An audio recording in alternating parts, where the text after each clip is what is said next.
قلمت را بردار، بنویس از همه خوبی ها.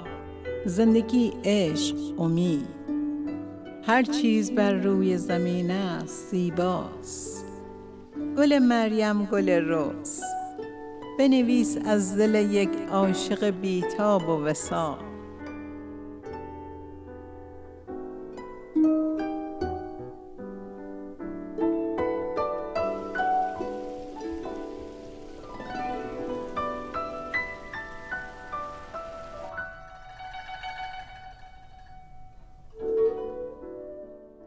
از تمنا بنویس، از نیاز به خدا بنویس، از دل کوچک یک غنچه که دگر آماده است باز شود.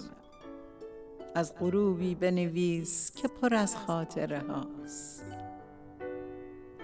از غروبی بنویس که چه یاقوت و شقایق سرخ است. بنویس از لبخند،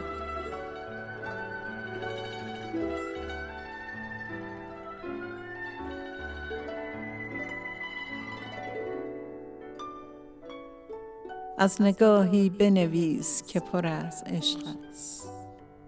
قلمت را بردار، روی کاغذ بنویس. زندگی با همه تلخی ها باز هم شیرین است.